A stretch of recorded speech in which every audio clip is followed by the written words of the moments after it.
Dans cette vidéo, je vais vous montrer comment effectuer le rabat des mailles à l'aide d'une aiguille et ce rabat ressemble beaucoup à Longtail Caston. Donc ça c'est mon rabat, c'est le bas de mon cardigan, après le cardigan de petite knit, donc, qui commence par le haut.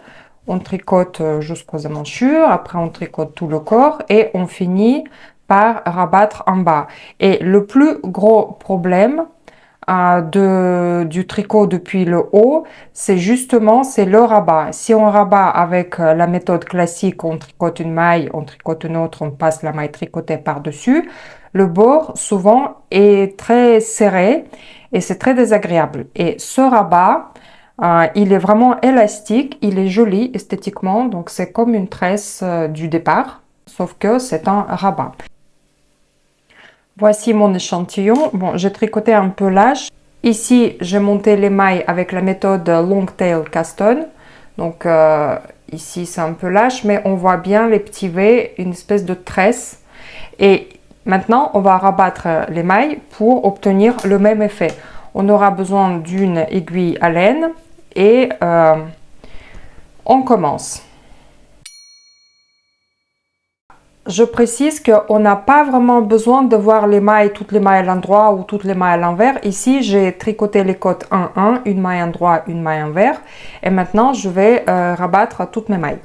Alors, avec mon aiguille, je pique dans la deuxième maille à travers, comme ceci. Donc, je pique à travers la maille et je ramène mon aiguille derrière, comme ça. Ensuite, je pique avec mon aiguille dans la première maille de droite vers la gauche, par devant, et j'enlève la première maille. Et je passe mon fil, comme ça. Et je serre. Ensuite, je recommence. Dans la deuxième maille, je prends mon aiguille, je pique dans la deuxième maille, à travers, je ramène, vous voyez, j'ai piqué dans la boucle en fait, je ramène mon aiguille derrière, comme ceci. Donc ici, on a notre fil qui passe devant et le fil sort derrière. Et ensuite, je pique dans la première maille, je la lâche et je passe mon fil devant et je resserre. Voilà, le principe c'est ça. Chaque fois, on pique dans la deuxième maille, à travers la maille. Voilà, on ramène le fil derrière. Et ensuite, avec l'aiguille, je pique de droite vers la gauche dans la première maille et je la lâche. Voilà, je passe mon fil dedans.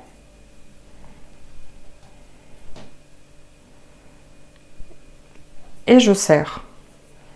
Et ainsi de suite, je continue. Je pique à travers la deuxième maille. Je ramène le fil derrière, je pique de droite vers la gauche dans la première maille, comme ceci. Soit vous la lâchez tout de suite, soit vous passez votre fil et après vous lâchez votre maille. Donc voilà. Et comme on peut le voir, ici, il y a les petits V qui se forment. Bon, je n'ai pas choisi une super laine pour vous montrer le bord idéal, mais je vous ai montré le principe. Pour commencer, on ne pique pas dans la deuxième maille, mais dans la troisième maille. Donc pareil, de gauche vers la droite, on pique à travers la maille, on ramène le fil derrière, enfin l'aiguille derrière. Ensuite, de droite vers la gauche, on pique dans la première maille, on l'enlève, on passe notre fil. Et on pique dans la deuxième maille et on ressort notre aiguille devant. Comme ceci. Notre fil se retrouve entre première et deuxième maille. Avec notre aiguille, on pique de gauche vers la droite à travers la troisième maille à nouveau, à travers la boucle. Et on ramène notre aiguille derrière avec le fil. Comme ça. Le fil, il entoure deux mailles, deuxième et troisième. Ici, on le voit bien.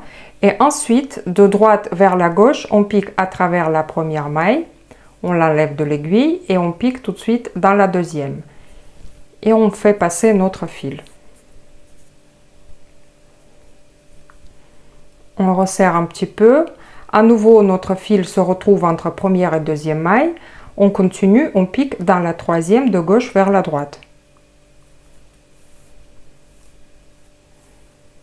Voilà. À nouveau, on a 2 mailles entourées et de droite vers la gauche, on pique dans la première maille, on l'enlève et on pique ensuite, tout de suite après, dans la deuxième.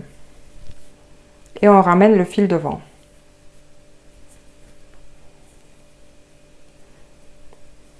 On resserre un peu et on recommence. Donc dans la troisième maille,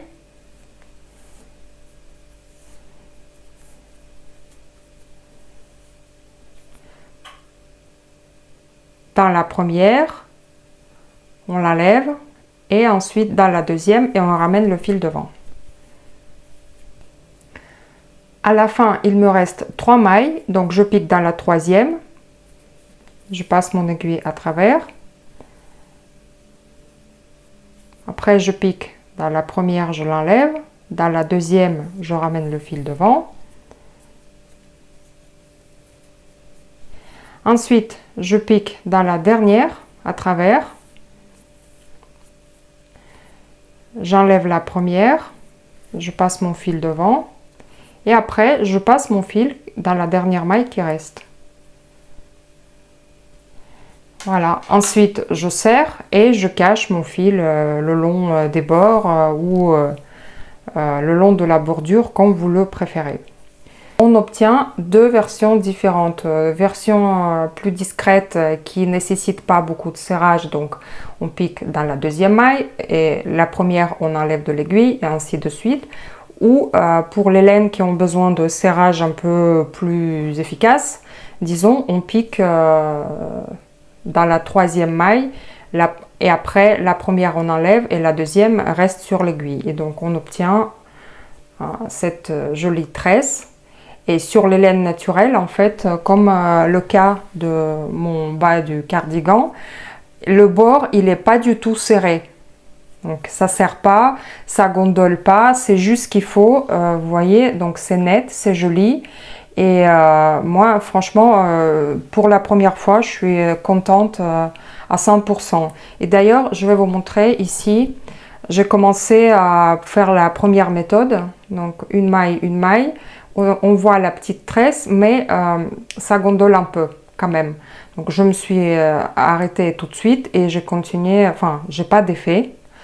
J'ai continué avec la deuxième méthode et vous voyez tout de suite la différence. Donc en fait ça serrait pas et le cardigan il risquait de gondoler comme ça. Mais après, tout de suite après, ça allait beaucoup mieux. Donc maintenant je vais utiliser cette méthode pour les manches, pour les bas des pulls. Esthétiquement c'est joli, c'est facile à faire. Rien à dire.